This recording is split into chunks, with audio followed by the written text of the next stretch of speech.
दोस्तों स्वागत है आपके अपने चैनल रेडी फॉर एग्जाम जज साहब में। दोस्तों आज हम पढ़ने वाले हैं राज्य के उत्तराधिकार यानी कि सक्सेसर ऑफ द स्टेट। तो सबसे पहले हम जानेंगे अर्थ और परिभाषा। दोस्तों वीडियो कुछ लंबी होने वाली है और दो पार्ट में होगी, तो आप लोग पहला पार्ट देखें और अंत तक देखें और इसके कुछ परिणाम है और विधि के जो सिद्धांत है वो नेक्स्ट एपिसोड में आएगा।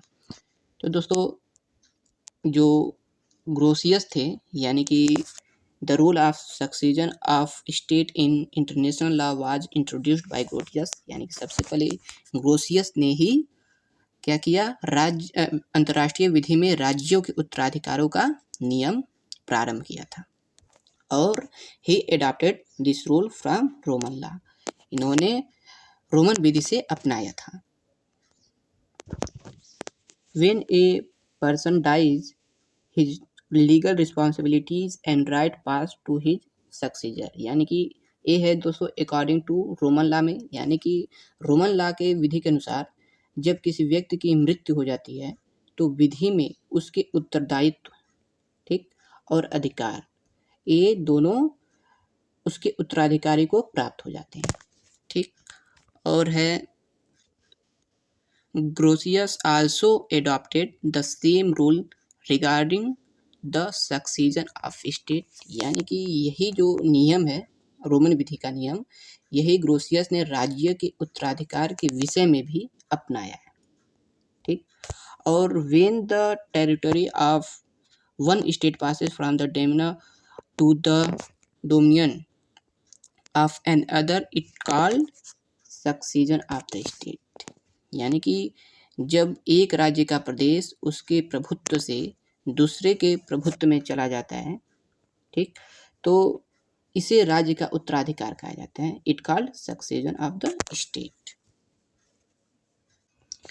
आगे दोस्तों, the state whose territory goes to another state is called the predecessor state and the one which inherit it is called the successor state, यानी कि वह राज्य जिसका प्रदेश अन्य राज्य को चला जाता है, यानी कि जिससे राज्य का अधिकार जाता है, उसे हम प्रेडिसेजर स्टेट कहते हैं, यानी कि पूर्वज राज्य। और जिस राज्य को यह जाता है, यानी कि जो राज्य उत्तराधिकार प्राप्त करता है, उसे हम सक्सेसर स्टेट कहते हैं, यानी कि उत्तराधिकारी राज्य। अगला है डिफिनीशन ओपेनहाइम का। तो ओपेनहाइम का दोस्तों इनके अनुसार है कि succession to international person occurs when on or more international persons succeed an other international person and some subsequent change take place, यानी कि इसे देख लीजिए हिंदी में अंतर्राष्ट्रीय व्यक्तियों जहाँ आएगा दोस्तों उसे हम राज्य मानेंगे, क्योंकि ये इंटरनेशनल लॉ है। तो जहाँ अंतर्राष्ट्रीय व्यक्ति आए उसे हम राज्य मानते हैं। तो अंतर्राष्ट्रीय व्यक्तियों को यानी कि राज्य को उत्तराधिकार उस समय प्राप्त होता है जब एक या एक से अधिक अंतर्राष्ट्रीय व्यक्ति यानी कि राज्य दूसरे अंतर्राष्ट्रीय व्यक्ति का रूप ले लेते हैं, दूसरे राज्य का रूप ले लेते हैं और बाद में व्यक्ति यानी कि वही राज्य में कुछ परिवर्तन हो जाता है। तो इस हिसाब से इनका ये कहना है कि अगर एक या एक से अधिक अंतर्राष्ट्रीय राज्य दूसरे अंतर्राष्ट्रीय राज्य का रूप ले लेते हैं, यानी कि उसमें कुछ परिवर्तन कर लेते हैं और वह उनका नियम कानून अलग हो जाता है, वह स्वतंत्र हो जाते हैं, उन्हें प्रभुत्व संपन्नता आ जाती है, तो उसे हम क्या कहते हैं, उत्तराधिकारी कहते हैं, उत्तराधिकारी राज्य कहते हैं। दोस्तों जो ये वियना में संधि के समय यानी कि 1978 में ये हुआ था, वियना संधि अभिसमय, वह इसका एक दोस्तों अच्छा उदाहरण हो सकता है क्योंकि इसमें यही हुआ था। और ये दोस्तों जो परिभाषा है आपका, ये अधिदेश तथा न्यास यानी कि ट्रस्ट और मैंडेट के जो क्षेत्र का अधिकार है उसमें लागू नहीं होता, क्योंकि ये जो अधिदेश देश होते हैं, राज्य होते हैं, उनमें प्रभुत्व संपन्नता नहीं होती, बल्कि एक विशेष प्रकार की विधिक क्षमता को स्थापित किया जाता है। और सन 1947 से पहले भारत एक ही देश था, ब्रिटिश देश था दोस्तों, जो ब्रिटिश दास के अधीन था, परंतु स्वतंत्रता के बाद जो इंडिया और पाकिस्तान में जो बंटवारा हो गया था, यानी कि दो उत्तराधिकारी हो गए थे, वो ब्रिटिश सत्ता उनका पूर्वाधारी होगा।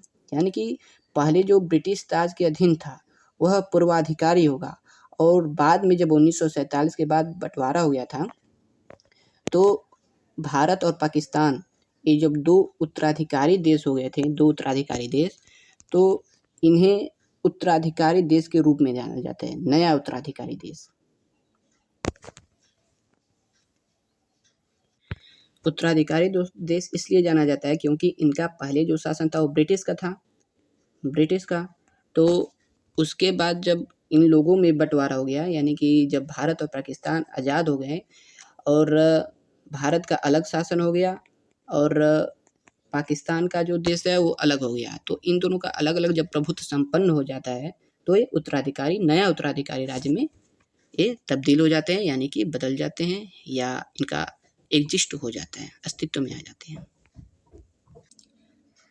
अगला है दोस्तों types of succession to the state, यानी कि राज्य के उत्तराधिकार के प्रकार भी होते हैं। वैसे तो बहुत अनेकों प्रकार हैं, लेकिन इनमें से दो सबसे मेन है। एक है यूनिवर्सल सक्सेशन, एक पार्शियल सक्सेशन, यानी कि सार्वभौमिक उत्तराधिकार, और दूसरा है आप लोग का आंशिक उत्तराधिकार। तो यूनिवर्सल सक्सेशन जो है, तो दोस्तों ये जो यूनिवर्सल सक्सेशन है इसमें कहा गया कि when the entire territory of one state is completely merged with an other state and it is called universal succession because the state becomes dominant over the entire land of first state।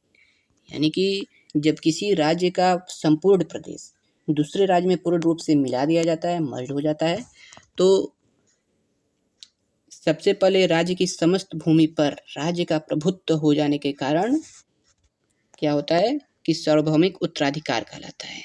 यानी कि जब किसी राज्य का संपूर्ण प्रदेश दूसरे राज्य में पूर्ण रूप से मिला दिया जाता है, मर्ज कर दिया जाता है, तो पहले राज्य की समस्त भूमि, जो पहले राज्य था उसका समस्त भूमि पर राज्य का प्रभुत्व हो जाने का कारण यह सार्वभौमिक उत्तराधिकार कहलाता है। या इसे अलग शब्दों में इस तरह से कह सकते हैं कि when A state is divided into two or more parts or each part becomes a separate state, that is the called universal succession। यानी कि जब एक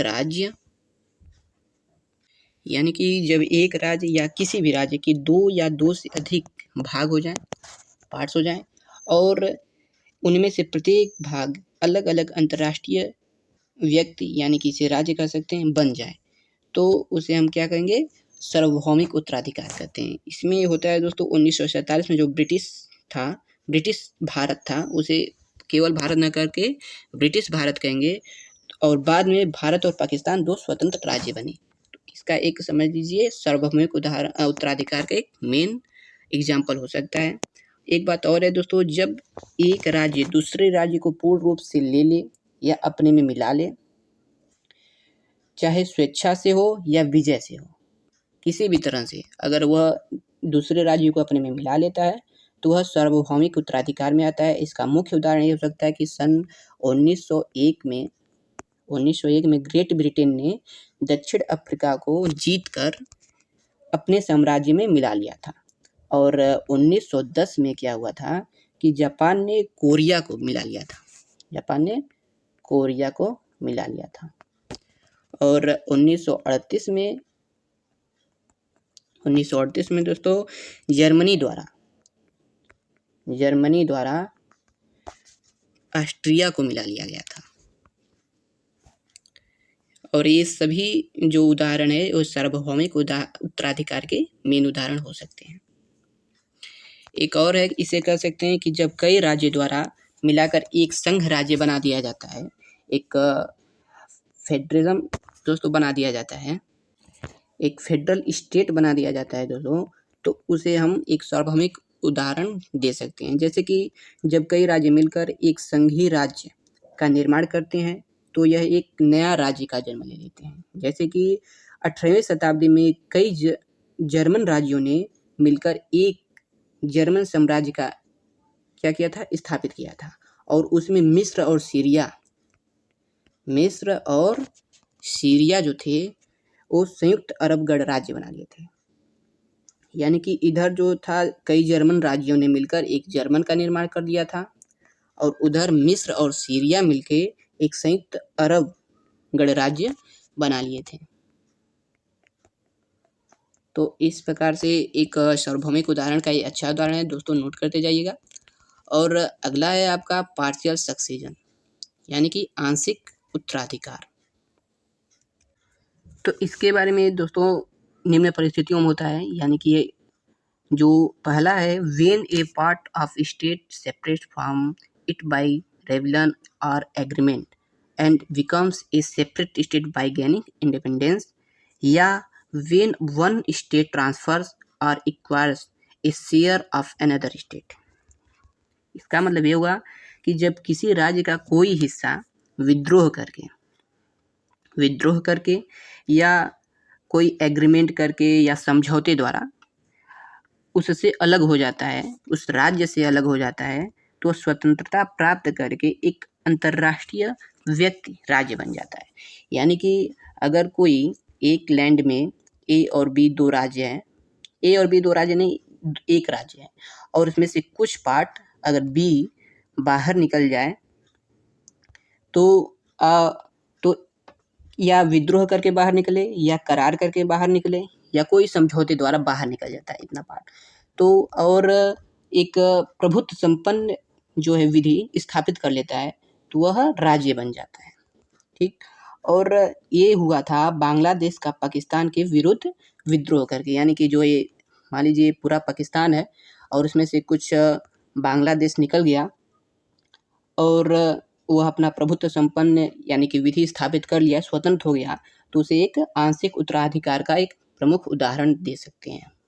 और ये हुआ भी था। पहले पाकिस्तान और बांग्लादेश में थे, लेकिन बांग्लादेश क्या किया, पाकिस्तान के विरुद्ध विद्रोह करके स्वतंत्रता प्राप्त कर लिया और अलग राज्य बन गया।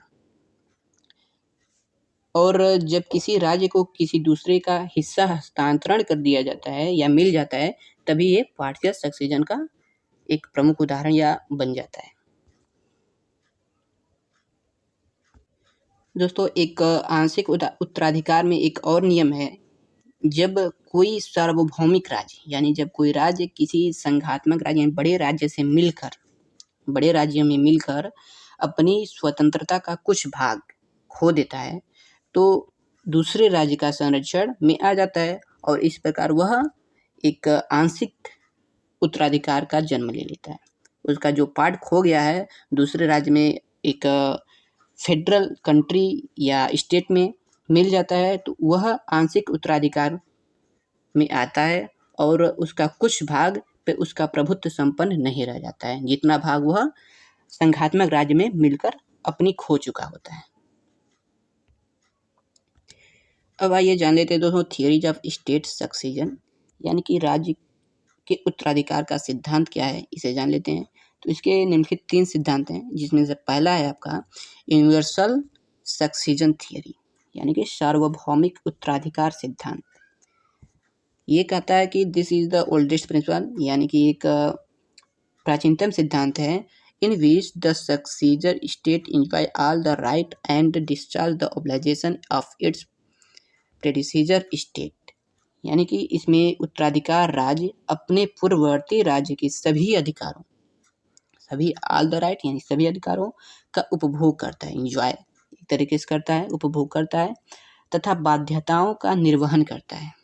ऑब्लिगेशन मतलब होता है दोस्तों बाध्यता, इसका क्या करता है, निर्वहन करता है।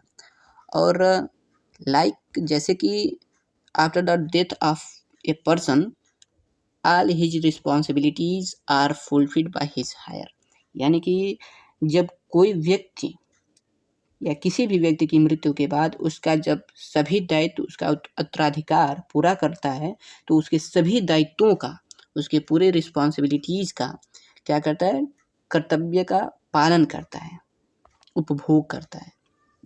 इसके कुछ क्रिटिसिज्म है, आलोचना है। तो इस नियम को, इस विधि को या सिद्धांत को हम रोमन विधि भी कह सकते हैं। आइए जान लेते हैं आलोचना। तो पहला है, it is the appropriate to treat person legal succession as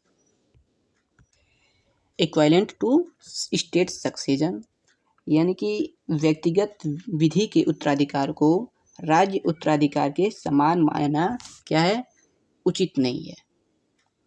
ठीक, यानी कि व्यक्तिगत विधि जो होता है वो राज्य के उत्तराधिकार से अलग होता है, यानी कि व्यक्ति का जो उत्तराधिकारी होता है उसका नियम और कानून अलग होता है, लेकिन राज्य का उत्तराधिकार जो होता है उसका अलग होता है। और इस थियरी में क्या कहा गया है कि दोनों को एक मान लिया गया है, एक समान मान लिया गया है, जो उचित प्रतीत नहीं होता। दूसरा है आप लोगों का the right and duties of individual are different from the right and duties of state. ठीक, व्यक्तियों के अधिकार तथा कर्तव्य, ठीक, और राज्य के अधिकार तथा कर्तव्य, ये दोनों अलग अलग होते हैं, क्योंकि ये दोनों में बहुत ही जमीन आसमान का फर्क होता है, और इनके कर्तव्य और कानून और नियम में, प्रथाएं में, सब में अंतर होता है, बहुत अंतर होता है। और इसमें क्या किया गया, दोनों को एक मान लिया गया है। तो एक दूसरा आपका आलोचना था, और इसमें ये कहा गया है कि इस थ्योरी में सार्वभौमिक उत्तराधिकार के सिद्धांत में कि व्यक्ति के सभी दायित्वों तथा कर्तव्यों उसका उत्तराधिकार पालन करता है और बाध्य भी होता है, उनका पालन करने के लिए बाध्य होता है, लेकिन राज्य स्वयं अपने को किसी के द्वारा बाध्य होना नहीं मानते, क्योंकि उसमें प्रभुत्व संपन्न एक स्वतंत्रता होती है। ये आपका तीसरा नियम हो गया। अगला है दोस्तों कॉन्टिन्यूटी थियरी। कॉन्टिन्यूटी थियरी मतलब होता है निरंतरता का सिद्धांत। ये उसके बाद जब उसकी आलोचना हो गई थी तो इसके बाद ये सिद्धांत आया, और सरकारों का ये कहना था, यानी कि विचारकों का ये कहना था कि किसी राज्य की सरकार में परिवर्तन के परिणाम स्वरूप राज्य के विधिक व्यक्ति पर कोई प्रभाव नहीं पड़ता है। यानी कि according to this principle theory, ये थियरी कहता है कि there is no effect on the legal personalities of the state as a result of change in the government of state. यानी कि किसी राज्य के सरकार में परिवर्तन के परिणाम स्वरूप नो इफेक्ट, कोई प्रभाव नहीं डालता, तो किस पे, लीगल पर्सनैलिटीज पे ऑफ स्टेट, राज्य के, as a result of change in the government of state, यानी कि राज्य के सरकार में परिवर्तन के परिणाम स्वरूप अगर कोई लीगल विधिक व्यक्तित्व प्राप्त कर लेता है तो उस पर कोई प्रभाव नहीं डालता है। इसका मतलब दैट इज, इस प्रकार the government of any state under the international treaty change, it does not terminate the treaty. इसका मतलब ये हुआ कि अगर यदि गवर्नमेंट यानी कि सरकार की, कोई राज्य की सरकार बदल जाती है, यानी कि पहले कुछ और था नियम और अब कुछ और हो गया, यानी कि सरकार बदल गई, तो इससे जो संधि हुई है वह समाप्त नहीं होती। It does not terminate the treaty. अगर संधि हो गई है तो सरकार के बदले या न बदले उसमें कोई फर्क नहीं पड़ता, वह संधि स्थायी होती है। इसका दोस्तों मैक्स ह्यूबर जो थे, ये निरंतरता का सिद्धांत है उसको लाए थे, और यह जो सिद्धांत है उसको वेस्टलेक ने, एक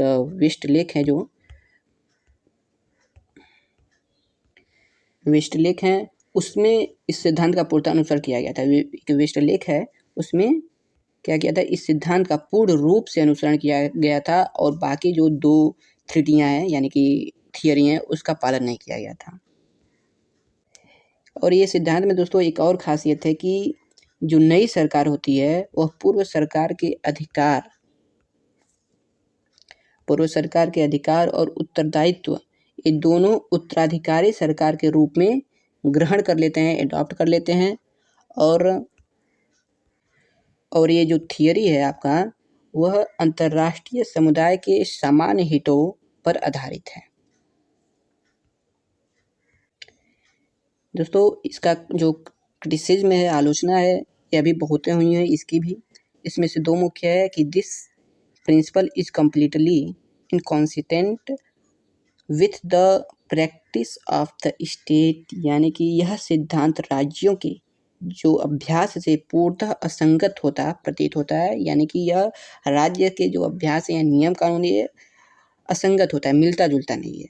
और दूसरा है this principle does not apply it in its entirety are in case of cession, यानी कि जो अध्यार्पण के मामले में यह सिद्धांत पूर्णतः लागू नहीं होता, यानी कि जो उत्तराधिकार के नियम है, विधि है, वो अगले एपिसोड में आप पढ़ेंगे। उसमें ये जो नियम है वो पूरी तरीके से मिलता नहीं है। मिलता नहीं है मतलब कि मेल नहीं खाता है। इस सिद्धांत के अनुसार कोई स्टेट ज़्यादातर अपना उत्तराधिकार बनते नहीं है या देते नहीं है, जो भी कहें। एक और दोस्तों इसमें क्रिटिसिज्म हुई है कि चाहे जो भी उत्तराधिकार कोई भी स्टेट किसी अधिकार के रूप में वो नहीं करता, उत्तराधिकारी नहीं करता, यानी कि जो उत्तराधिकारी राज्य स्वीकार करता है वह किसी अधिकार के रूप में नहीं करता, वह एक अनुग्रह के रूप में स्वीकार करता है किसी राज्य को। आगे दोस्तों जब इन दोनों थियरी का जब क्रिटिसाइज हो गया तो एक नेक्स्ट अगला थियरी बना कि नकारात्मक सिद्धांत, नेगेटिव थियरी, और ये दोस्तों कुछ हद तक सही है। In this, the successor state is not bound any way to respect the right and duties of state which is no longer exist। यानी इसमें जो उत्तराधिकारी राज्य है वह पूर्ववर्ती राज्य को, पहले जो राज्य था उसका ये जरूरी नहीं है कि वह उसके अधिकारों और कर्तव्यों का सम्मान करे, ये बाध्य नहीं है दोस्तों। और व्यक्तित्व को ग्रहण भी नहीं कर सकता है, एक कोई बाध्य नहीं है, उसके मर्जी के ऊपर है कि उसके व्यक्तित्व, उसके नियम, अधिकार, कर्तव्यों को ग्रहण करे या ना करे, उस पर कोई बाध्य नहीं है। और विच इज नो स्टेट, यानी कि जो अस्तित्व में नहीं अब रहा जो राज्य, उसका ये जो उत्तराधिकारी राज्य है उसका पालन करे, कर्तव्य को सम्मान करे, ये जरूरी नहीं है, इसमें यही कहा गया है। इसके भी दोस्तों कुछ क्रिटिसिज्म हुई हैं। पहला है कि it is not entirely true that international law does not impose any obligation on the newly serving state. और दूसरा है this theory does not provide a solution to the problems arising from change in dominance. यानी कि पहला कहता है कि जो अंतर्राष्ट्रीय विधि है, ये नए प्रभुत्व संपन्न राज्य जो उत्तराधिकारी के रूप में आए हैं, इस पर कोई बाध्यता अधिरोपित नहीं करती। इस थियरी में कहा गया है। निगेटिव थियरी जो है इसमें ये कहा गया कि अंतर्राष्ट्रीय विधि जो है प्रभुत्व संपन्न राज्य पर कोई बाध्यता अधिरोपित नहीं करती, लेकिन ये पूर्णतः सही नहीं है। कुछ ऐसे प्रोविजंस हैं, कर्तव्य हैं, जिनको वह पूर्णतः लागू करना पड़ता है, उसको बाध्य होता है कि पालन करना, उसको वो पूर्ण रूप से, जो उत्तराधिकारी राज्य है वो पूर्ण रूप से उसको पालन करना वो बाध्य होता है। और दूसरा है this theory does not provide a solution to problems arising from change in dominance. यानी यह सिद्धांत प्रभुत्व संपन्न के परिवर्तन पर उत्पन्न होने वाले समस्याओं का हल नहीं बताता। ये जो सिद्धांत है नेगेटिव वाला, नकारात्मक सिद्धांत, ये जो परिवर्तन हो जाता है उत्तराधिकारी के बाद प्रभुत्व संपन्न में आने पर, तो उन समस्याएं जो आती हैं उनके बारे में इसमें नहीं बताया गया है। अब नेक्स्ट एपिसोड जो है, नेक्स्ट पार्ट जो है, उसे देखना ना भूलें। चैनल को लाइक सब्सक्राइब करना ना भूलें।